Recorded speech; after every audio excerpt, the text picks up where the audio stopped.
Horror is going to take a break after this chapter. Why? Because Heki's chapter took the wind out of him.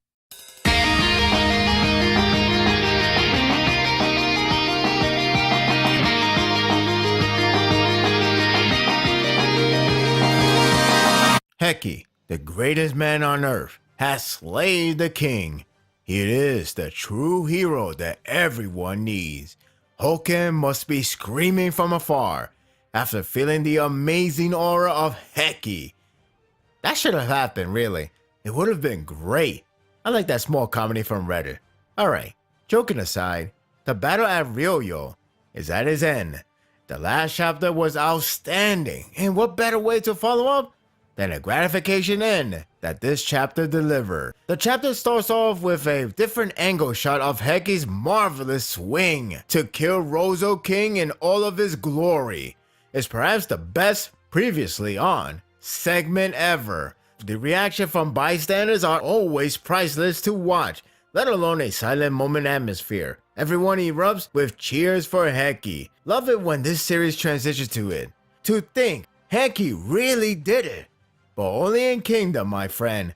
Danto is cool as ever, congratulating him for growing some pears. So glad he lived. The Churong army is in disbelief that Ryouyou King is dead.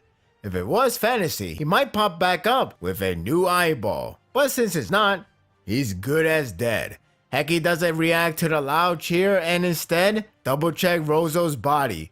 Once he's clear, he passes out.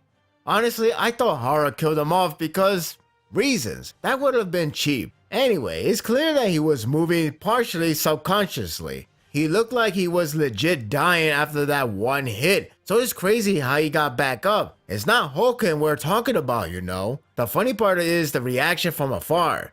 The word spread out that Heki has won, and the Mirror Tribe with Yotanwa hear the commotion. He kept his words to Gatari, let alone shock the world. As nice that is, she was legitimately shocked that he did it. She didn't count on it.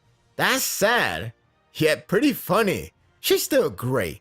So the king is dead. But now, Yotanwa has to worry about what to do next.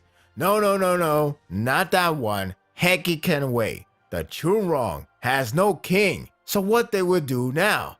After the king, all that's left is the Churong city and Son Suiju with Zhao's army. Time for my favorite part. Son Suiju and his men departed from the main battleground to return back to the city. Thanks to Danto, he caught on that the city is under attack. I remember disliking him for ruining the surprise, but after what he has done, he can steal a wife and I still like him. Okay, that's pushing it. Anyway, Son Suiju figured out Yotanwa's plan. The only question is it too late? I love that small hint of glory awaits for Yotanwa before the reveal when he realizes the dawn is breaking. His thoughts give you a possible clue that he may stop the crisis. One problem. It's too late.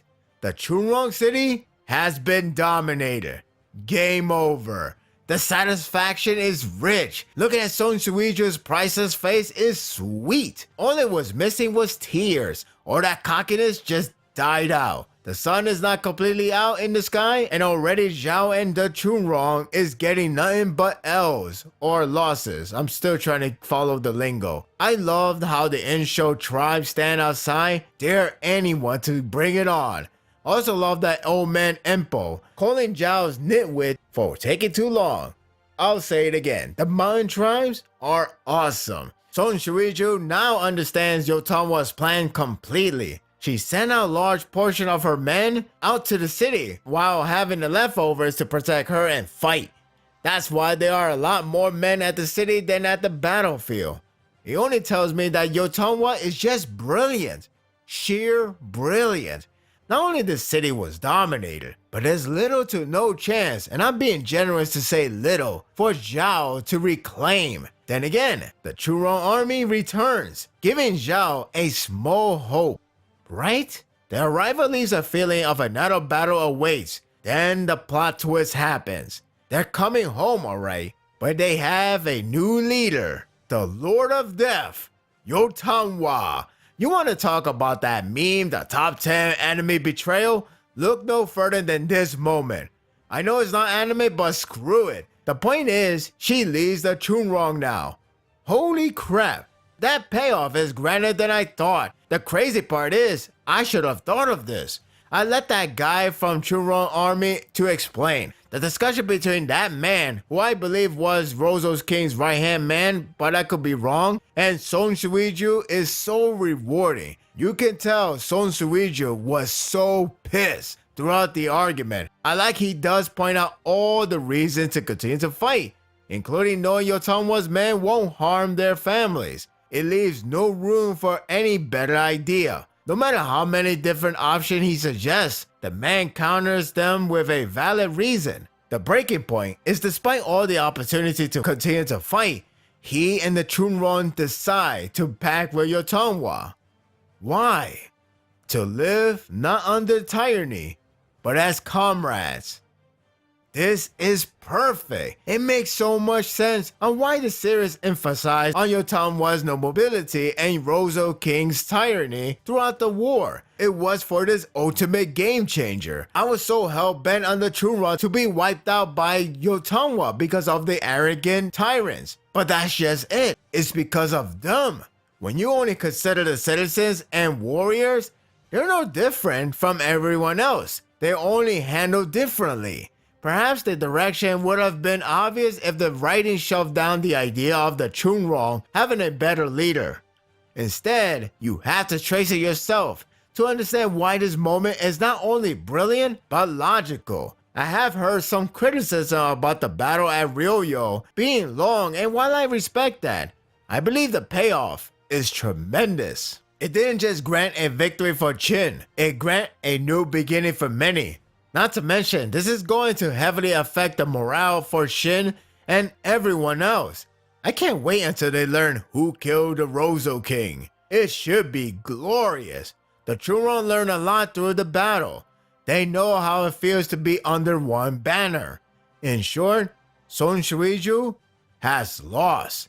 He should be grateful that he was spared to retreat. I do feel that he and Yotanwa will meet again. And this time, it will be a battle. After all, his height remained hype, so I am interested. Zhao is forced to retreat, so this battle is officially over. The Walk of Shame. It's like watching the loser team fans in the final. The Mountain Tribes and Heki army enter the city, and the first thing they do is to have a feast. Truly, Heki has been redeemed with large interest. I do feel a bit happy for the Chunrong to reunite with their families. Amazing how a single chapter is already changing my thoughts. The sun has risen. Yotanwa has won. Awesome. I love how Katari tries to act mature by declining the bread offering. Only she was joking and demanded for two. She still acts like a child, even how she eats.